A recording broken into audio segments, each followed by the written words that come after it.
What's up, everybody? My name is Zeno Robinson, and you are watching Three Black Geeks.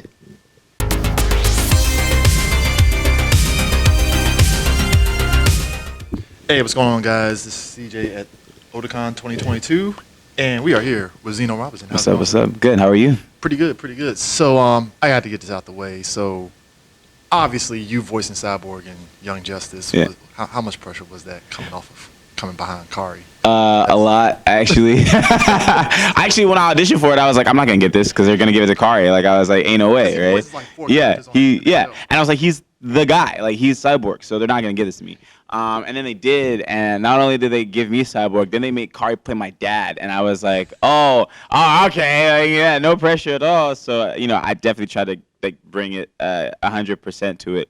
And I remember actually like we never recorded together on that show because he was too busy doing like The Walking Dead. But I did pass him in studio once, and I was like, oh my God, here it is. Like he's gonna tell me that he hates me, and he like gave me a hug, and he was like, oh man, I'm so proud of you. Like I can't wait to hear what you do with the character. And he was just really nice about it, and I felt very much like I was accepted. I was like, yeah, you were also doing other voices because I know Kari did that. I think he did, like you said, you did your father. Mm-hmm. He did Aquaman in that show. And he did a couple of other voices too. Did you have you doing the same thing? Yeah, I was also what's his name?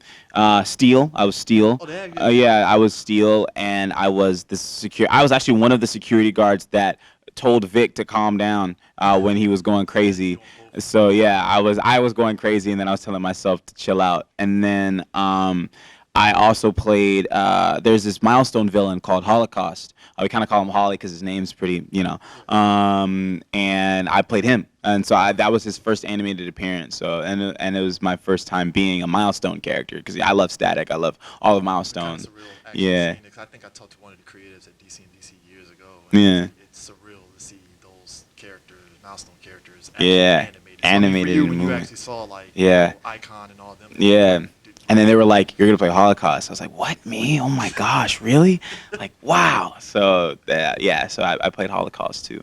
I think that's it. I think that's all they had me do. Okay. Yeah. So doing My Hero Academia, obviously that is a huge cast of people for that show. Like, what was that like when you got, casted for that? Yeah, I was like, I just hope like they don't like people don't get bored. You know what I'm saying? Like, there's so many like to come in as a new character this late in the game. I was like hoping like it would kind of go over well. And because the cast was so huge, I was like, I hope they like me. So like we did the premiere and everyone was very welcoming and very nice, and it just kind of felt like kind of getting grafted in a family. So it was an honor, and I had a lot of fun, and everybody received the character really well, and actually a lot of people really ended up really liking Hawks. So it was incredible. I mean, how are those movie premieres from your perspective? Like, just any premieres for that show, and like how huge is it?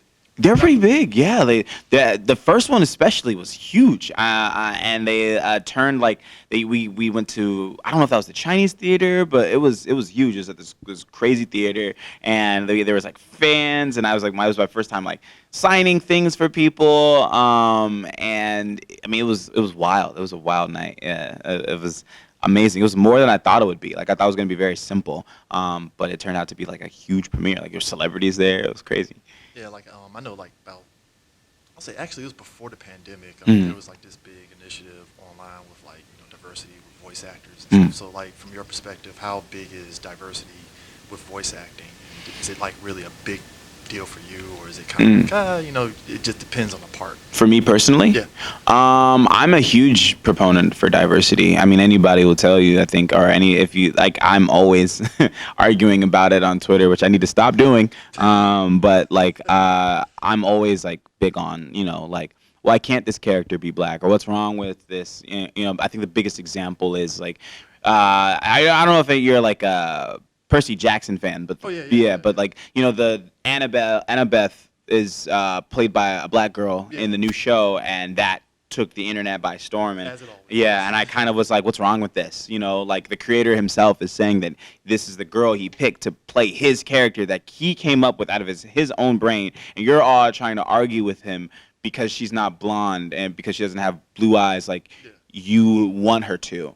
And it was just so mind-boggling to me that this little girl who was 14 had to defend herself in front of the entire internet. And when the creator himself was saying that this is what he wanted, and as we kind of keep evolving and growing, especially in the industry, things change. And I think one of the biggest things is like the world is more colorful, is more rich, and is more diverse than it's been shown on television and on screens. So now we're trying to reflect that, and people have a problem with it. It's so weird. It's so weird. Because So you mentioned that whole internet. Like, how big is that for you in terms of like interaction with fans, and also like you said, arguing with people on Twitter? yeah. How big is that for you, like social media? I really like being on social media because I do like interacting with the fans, and I do like like playing around on social media and joking, and also like just speaking frankly about like my thoughts on certain things creatively and finding community there. But I try not to make it too important because you can kind of get lost in it, I think. And also there's always room for one or two people that kind of always want to challenge you or always want to. I had this one guy who just simply did not like me. He thought I was like he thought I was using my blackness as a way to get work. It was very strange. That is always the strange. Yeah, it was very weird. So there's always that element to it, but I tend to enjoy being on there when I am. Yeah, so being the black voice talent, like seeing a lot of veterans. I mean, you hear what Bo Billings I know, it's veteran crazy. talent. Oh my Like, God, how Bo. ecstatic were you like seeing him being Yeah. there? Funny enough, I went to voice acting classes with his niece. Really? Yeah, so like I kind of knew Bo before I knew Bo, and I knew his niece. So yeah, or is that his granddaughter? One of the two. But so like I already was kind of connected to Bo.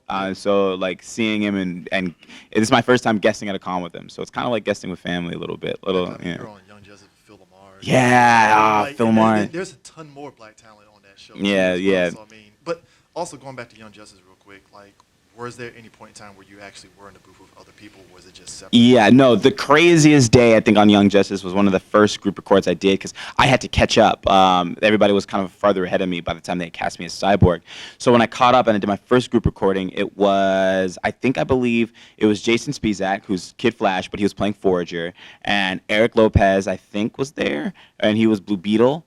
And then, there's Nolan North, who's everyone, and he's Superboy and he's Superman, and me and Jesse freaking McCartney, and he's Roxas, but he's also in Young Justice, he's Nightwing, and so I was like starstruck. I was like, oh my God, it's Jesse McCartney and Nolan North and and Troy Baker, like it was just like all these titans, literal titans in the industry, and then there was me like doing my best. Everybody was like sitting down, they were all relaxed, I and kind of feel it a little bit in Cyborg's performance, like, over the course of that season. Because I felt like he was like initially like odd man out, like what's Cyborg doing here? Right. All of a sudden, by the time the show, well, at least that season ended, it's like, oh, he's pretty integral. Yeah, he's one of the people, one of the team. So, yeah, like that's how it felt. It was very much like I gotta compete. I gotta keep up. I gotta do my best. It's all these people who are masters at their craft, and I don't belong here.